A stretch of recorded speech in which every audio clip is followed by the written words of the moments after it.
Olá, bom dia, tudo bem com você? Eu sou Patrícia e hoje eu vou falar um pouquinho mais sobre Zilpa, a serva de Lia.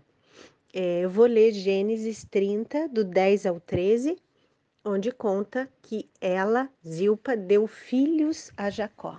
Então, na palavra de Deus está escrito assim: Zilpa, serva de Lia, deu a Jacó um filho. Então disse Lia: Que grande sorte! Por isso o chamou Gade. Zilpa, serva de Lia, deu a Jacó mais um filho. Então Lia exclamou: Como sou feliz! As mulheres dirão que sou feliz. Por isso lhe deu o nome de Azer.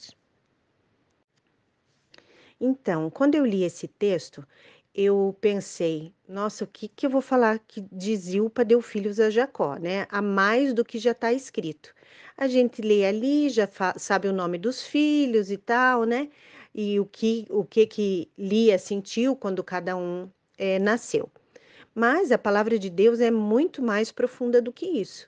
Então, nós podemos aprender muito mais com esse trecho que somente explica como foi que Zilpa deu à luz a esses dois filhos de Jacó. Então, como nós sabemos, Zilpa era escrava de Lia e naquela época, quando uma mulher não podia ter filhos, né? Lia teve filhos, mas ela parou, né, um tempo de ter mais, ela queria ter mais. Isso era uma honra para a mulher, né? Dar muitos filhos para seu marido. E como ela parou um pouco de ter filho ali, ela pegou e ofereceu a sua serva, a sua escrava para o seu marido. Ela tinha esse poder sobre essa outra mulher, né? E aí, só que os descendentes seriam considerados da família da esposa mesmo, que era chamada esposa, né? Eram considerados da família desse casal e não da escrava ou da concubina. Lia era proprietária de Zilpa e Lia tinha todos os direitos de procriação sobre Zilpa. Ela que controlava o acesso que Zilpa teria com o seu marido, né? O comportamento sexual de Zilpa também era controlado por Lia. Bem, vamos pensar um pouquinho agora na Zilpa, o que que significa o nome dela.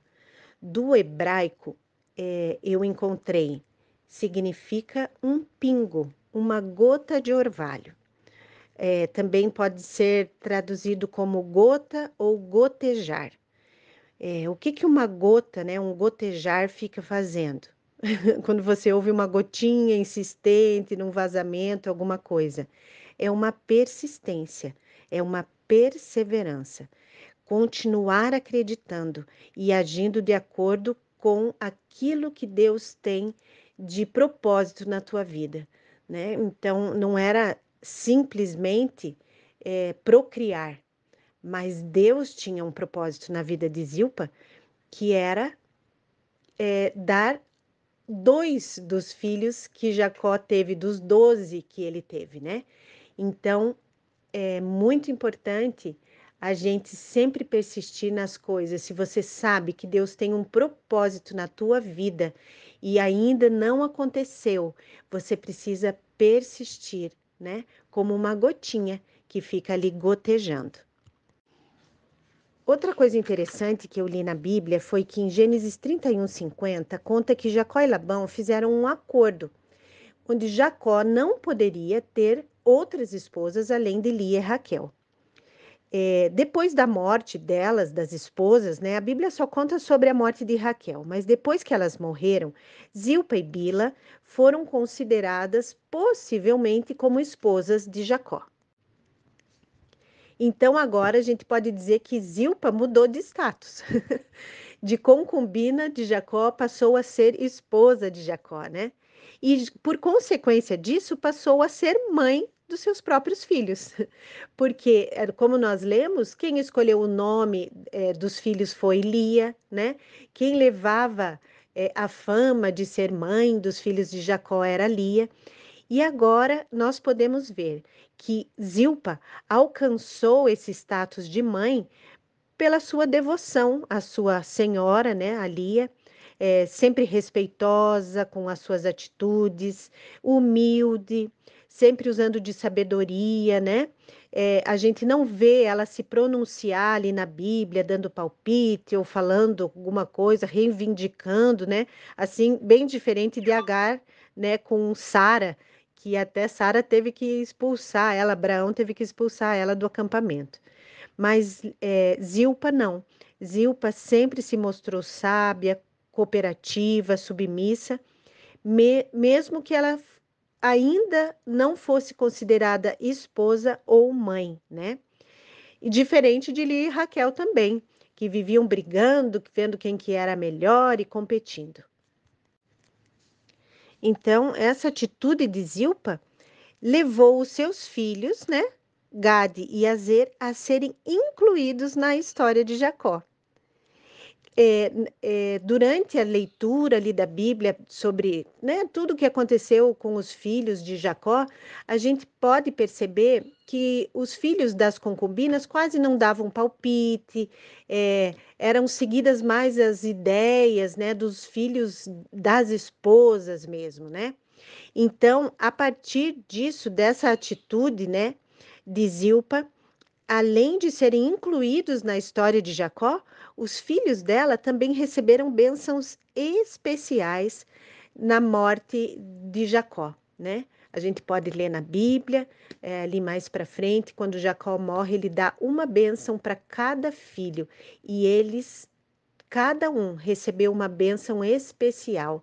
Eles são os 12 filhos de Jacó, as 12 tribos de Israel. E os filhos de Zilpa também foram incluídos nessa bênção, nessa determinação de Deus.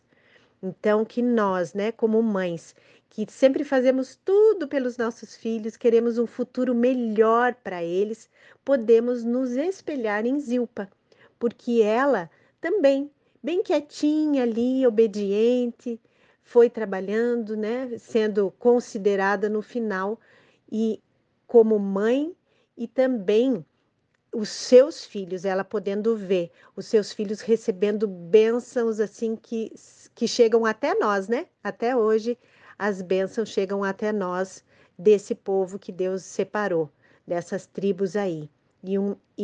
Duas dessas tribos são Gade e Azer, que são os filhos de Zilpa. Deus abençoe você como esposa, como mãe. Louve a Deus por esse status que você tem e seja fiel sempre, né? Porque Deus te deu isso como um presente. Você é só você, esposa e mãe. E isso é maravilhoso. Deus abençoe.